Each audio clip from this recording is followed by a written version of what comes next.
Hi అండి, అందరికీ నమస్కారం. మన వైఎస్ యూట్యూబ్ ఛానల్కి స్వాగతం. నేను మీ Srinivas, motivational speaker. Motivational counselling ప్రోగ్రాంలో భాగంగా మనం ఒక ప్రణాళిక జీవితాన్ని మార్చేస్తుందండి. జీవితంలో ఏది సాధించాలన్నా పక్కా ప్లానింగ్. దీంట్లో మనం ప్లాన్ ఏ, ప్లాన్ బి అని ఉంటుందండి. ప్లాన్ ఏ ఉత్సాహంగా బరిలోకి దిగుతాం. ఈ ప్లాన్ ఏలో ఏంటంటే మనం కెరీర్ బిగినింగ్లో నేను ఫలానా కావాలి అని చెప్పి బాగా యాక్టివ్గా, ఇప్పుడు నేను ఒక సివిల్ సర్వెంట్ కావాలి, గ్రూప్ 1 ఆఫీసర్ కావాలి, లేదా పోలీస్ ఆఫీసర్ కావాలి, లేకపోతే ఒక లాయర్ కావాలి, ఒక ఇంజనీర్ కావాలి, ఒక డాక్టర్ కావాలి, ఒక పొలిటీషియన్ కావాలి, ఒక ఎంటర్ప్రెన్యూర్ అయ్యి నేను ఒక మంచి బిలియనీర్ కావాలి. ఇదంతా ప్లాన్ ఏ. పర్ఫెక్ట్గా ఎవరైనా చూడండి, కామన్ మ్యాన్ అయినా కూడా నేను ఫలానా జీవితంలో ఇది కావాలి, అది ప్లాన్ ఏదైనా కావచ్చు అండి. అది ఉపయోగకరమైందా, ఉపయోగం లేదా, ఒక లక్ష్యం అయిపోయేదా, ఏదైనా పర్ఫెక్ట్గా చాలా ఉత్సాహంగా బరిలోకి దిగి ప్లాన్ ఏ.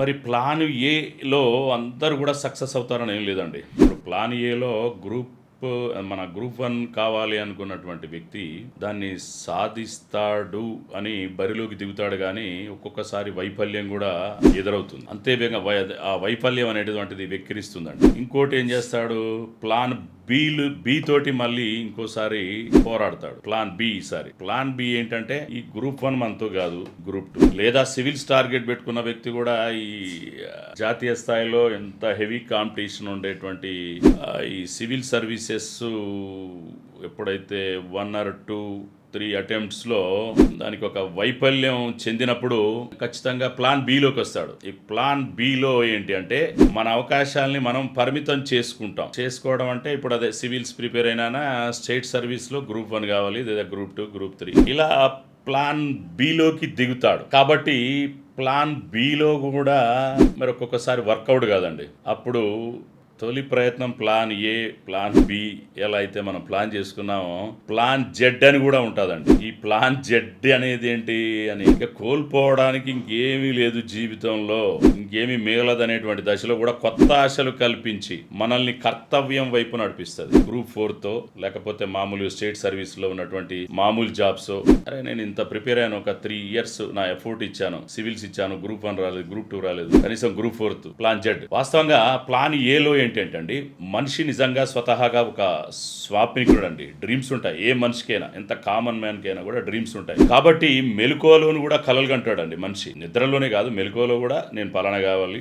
కొంతమంది ఇన్స్పైర్ అయ్యారే, రాజమౌళి మాదిరిగా నేను డైరెక్టర్ కావాలి, మంచిది కావాలని చెప్పి. ప్రశాంత్ వర్మ అతను అది కూడా కొంత ఇన్స్పైర్ అయ్యి కొన్ని మంచి ఈ మధ్య హిట్స్, మన హనుమాన్, జై హనుమాన్ కొన్ని మూవీస్ బాగా పాన్ ఇండియా స్థాయిలో సక్సెస్ అయ్యాడు. అంటే ఒక యాడో కొన్ని, అంటే మనిషి స్వతహాగా కొన్ని డ్రీమ్స్ ఉంటాయి, ఒక ఇన్స్పైర్ అవుతాడు.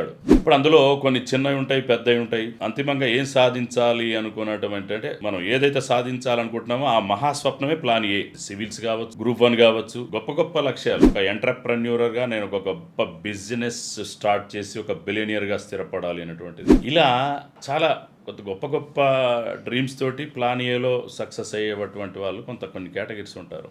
కానీ ప్లాన్ బి అనేది ఉంటుందండి. సృష్టిలో మనం బాగా చూడండి, మార్పు మినహా ఏది కూడా శాశ్వతం కాదండి. అన్నీ కాలానుగుణంగా పోతుంటాయి. ఒక మార్పు మాత్రమే శాశ్వతం. మార్పు ఖచ్చితంగా ఎప్పుడు కాలం అలాగే ఉండదు, నిరంతరం మార్పు చెందుతూ ఉంటుంది.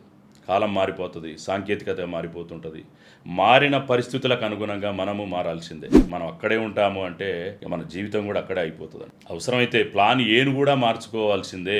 ఆ మార్పు తీర్పే ప్లాన్ బి. ప్లాన్ ఏలో మనం సక్సెస్ కాకపోతే ప్లాన్ బిలోకి రావాలి. కాబట్టి ఖచ్చితంగా మనం ప్లాన్ బిలో దిగిన తర్వాత ప్లాన్ బిలో కూడా మనం అనుకున్నటువంటి గోల్ రీచ్ కానప్పుడు ప్లాన్ జెడ్ అని చెప్పుకున్నామే. 25 అస్త్రాలు నిష్ప్రయోజనమైన తర్వాత కూడా ఒక పదునైనటువంటి బాణం మిగులుతుందండి. అదే ప్లాన్ జెడ్. కాబట్టి ఈ ప్లాన్ జెడ్ లో మనం ఇక ప్లాన్ జెడ్ అంటే డౌన్ ఫాల్. అక్కడ కూడా నేను సెల్ఫ్ కాన్ఫిడెన్స్ తో ఏదో చిన్న ఇప్పుడు బిజినెస్ లో పెద్ద గోల్స్ పెట్టుకున్న తను కొద్దిగా సక్సెస్ కాకపోతే చిన్న వ్యాపారాలు, పెద్ద ఉద్యోగం పెట్టుకుని చిన్న ఉద్యోగం, ఏదో ఉపాధి అవకాశాలు పెద్దవి కాకుండా మామూలు చిన్నగా, అంటే మనం బతకడానికి ఎవరి మీద ఆధారపడకుండా బతకడానికి కావలసినటువంటి ప్లాన్ జెడ్. సో ఆ విధంగా ప్లాన్ జెడ్ అనేటువంటిది, అంటే ప్లాన్ ఏ తోటి మనం ప్రారంభిస్తాం, ప్లాన్ బి రాసుకుంటాం. ప్లాన్ జెడ్ని మాత్రం విస్మరించొద్దండి. అంటే ఏదైనా చేయగలగాలి. సో ప్లాన్ జెడ్ అనేటువంటిది ఆఖరి అస్త్రం. ఎప్పుడైనా కూడా దాన్ని ప్రయోగించే విధంగా మనం మానసికంగా సంసిద్ధులై ఉండాలి.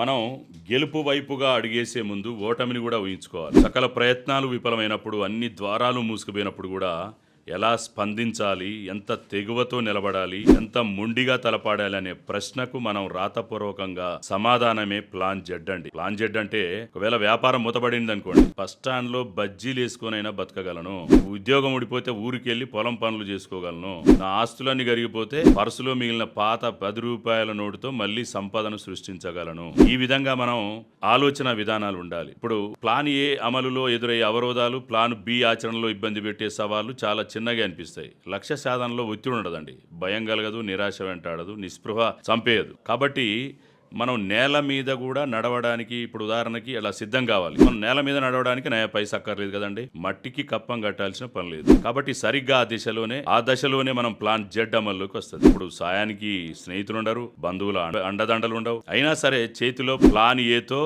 బుర్రలో ప్లాన్ జెడ్లోకి బరిలోకి దూకి కార్య సాధకులమై మనం పతనాలు రెండింటిని కూడా దర్శించుకునేటువంటి వాడిగా మనం ఉండాలి. కాబట్టి మనకు ఎన్ని వైఫల్యాలు ఎదుర్కొన్న నేలను చీల్చుకొని విత్తనం గనక మొలకెత్తినట్టుగా పతనాన్ని ఛేదించుకొని మనం మళ్ళీ పునరుత్థానం పొందే విధంగా మనం ఉండాలి. కాబట్టి ప్లాన్ ఏ మనకు ఏదైతే ఆత్మవిశ్వాసాన్ని ప్రసాదిస్తుందో, ప్లాన్ జెడ్ ఏం చేస్తుందంటే తెగింపుని ఇస్తుందండి, ఓటమి భయాన్ని వదలగొడుతుంది. కాబట్టి మనం కరోనా టైంలో చూడండి, చాలా వ్యాపారాలు దెబ్బతిన్నాయి. కాబట్టి అప్పుడు కూడా చాలా వాళ్ళు మళ్ళీ ప్లాన్ జడ్లోకి వచ్చారు. ఒక అతను చాలా టెక్స్టైల్ ఇండస్ట్రీలో ఉండి, ఎవరు కూడా కొంచెం బిజినెస్ లేక తను లైఫ్ స్టార్టింగ్లో ఉన్నటువంటి వాళ్ళ తాత ముత్తాతలు దర్జీలు, టైలర్స్. ఆయన ఏం చేశాడు, ప్లాన్ జెడ్లోకి వచ్చేసాడు. బిజినెస్ పెద్ద పెద్ద టెక్స్టైల్ బిజినెస్ అంతా కూడా ఏం నడకపోయినప్పుడు ఆ ప్లాన్ జెడ్ ఏంటంటే మళ్ళీ చిన్నప్పటి టైలర్ అవతారం ఎత్తాడు. 100 మంది దర్జీలను ఇంటికే ముడిసరుకు పంపించి మాస్కుల్ని గుట్టించి మార్కెట్లో విక్రయించడం మొదలుపెట్టాడండి. ఆ కరోనా టైంలో కోట్ల రూపాయల లాభం గడించాం. అంటే మన ఆలోచన విధానం ఇది కాకపోతే అది కాకపోతే ఇంకోటి, ఇది కాకపోతే మరొకటి అనుకోగలిగేటువంటి ఎక్కడ లేని ధైర్యం వస్తుందండి. ఆ విధంగా మనం ప్రతికూల పరిస్థితుల్లోనూ 25 పరిష్కారాలు కనిపిస్తాయి అనేటువంటి ఆత్మవిశ్వాసంతో ముందుకు పోవాలి. ఆ విధంగా ప్లాన్ జెడ్ గనక మనం రాసుకుంటే ఓటమిని అంగీకరించడం కాదండి, ఇది ఓటమి అంచున ఉన్నప్పుడు కూడా గెలుపు మంత్రాన్ని జపించడం. ఓటమిని పాఠంలాగా చూడాలి కానీ పరాభవంగా భావించకూడదు. ఒక విద్యార్థి ఐఐటి ముంబైలో నేను మంచి ఇంజనీరింగ్ చేయాలి అని చెప్పి ఒక విద్యార్థి స్టూడెంట్ కలగంటాడు. 2 ప్రయత్నాల తర్వాత సీట్ రాలేదు. ఎక్కడ ఐఐటి ముంబై కదా, ఎక్కడ రాలేదు. అంటే ప్లాన్ ఏ పని చేయలేదండి. కాబట్టి తర్వాత మళ్ళీ పేరున్న కాలేజీలైనా చేరాలి, స్కోర్ తక్కువ ఉంది కాబట్టి ఎట్లా కూడా ప్లాన్ బి కూడా పనిచేయాలి. తర్వాత ప్లాన్ జెడ్ని ఆశ్రయించిండండి. ఉన్న చోటనే ఒక మామూలు కాలేజీలో చేరి చదువుకొని 4 ఏళ్ల తర్వాత గేట్లో అత్యుత్తమ ర్యాంక్ సాధిస్తాడు. ఎంటెక్ విద్యార్థిగా తన కలల క్యాంపస్లో కాలు పెడతాడు. అంటే ప్లాన్ జెడ్ గనక లేకపోయి ఉంటే ఆ యువకుడు ప్లాన్ ఏను నిజం చేసుకునేవాడు కాదు. కాబట్టి ఈ విధంగా మనం ఇప్పుడు సాఫ్ట్వేర్ రంగం ఉందండి, లక్షల జీతాలు ఉంటాయని ఒకే ఒక్క కారణంతో ఐటీ కొలువును మనం ప్లాన్ ఏగా నిర్ణయించుకోకూడదు. తాజాగా ఆర్టిఫిషియల్ ఇంటెలిజెన్స్ బూమ్ మొదలైంది. కాబట్టి పై అంచనాలతో వెంటనే ప్లాన్ బికి మారిపోకూడదు. లక్ష్యం మీద మనకు అపారమైనటువంటి ప్రేమ ఉండాలి, అదే మన జీవితం అనుకోవాలి. ఆ ప్రయాణాన్ని ప్రేమించాలి, అందులోని ఒడుగుడు దిడుగులని ఆస్వాదించాలి. So plan A, plan B, plan Z 3 fail, దారులన్నీ మూసుకుపోయాయి. మరి ఇప్పుడేం చేయాలి? అన్ని దశల్లోనూ ప్రతికూల పరిస్థితులను ఎదురొడ్డి పోరాడాలి. అతిపెద్ద విజయం. ఆ ప్రకారంగా మీరు విజేతే. అయినా ప్రతి గెలుపు తర్వాత డబ్బు, హోదా, అధికారం లాంటివేవో వచ్చి తీరాలనే నియమం లేదు కదండి. అంతకంటే గొప్పదైనటువంటి అనుభవం మాత్రం సొంతం అవుతుంది. కాబట్టి ప్లాన్ గొప్పదైనటువంటి ఆ అనుభవంతో మరో ప్లాన్ ఏ తోటి జీవితాన్ని ఆరంభించండి. ప్లాన్ బి కూడా రాసుకోండి. ప్లాన్ జెడ్ను మాత్రం విస్మరించొద్దండి. అంటే మనం ఏదైనా చేయగలిగేటువంటి స్థితిలో ఉండాలి. కాబట్టి ఆఖరి అస్త్రం ప్లాన్ జెడ్, గుర్తుంచుకోండి. మరి ఆ విధంగా మనం దేనికైనా సంసిద్ధులమై జీవితంలో మనం ఎవరికీ తలొగ్గకుండా ఆత్మవిశ్వాసంతో మనం జీవితాన్ని జీవించే విధంగా ఉండాలని చెప్పి కోరుకుంటూ మరి థ్యాంక్ యూ ఆల్. మరొక అంశంతో మళ్ళీ కలుద్దాం.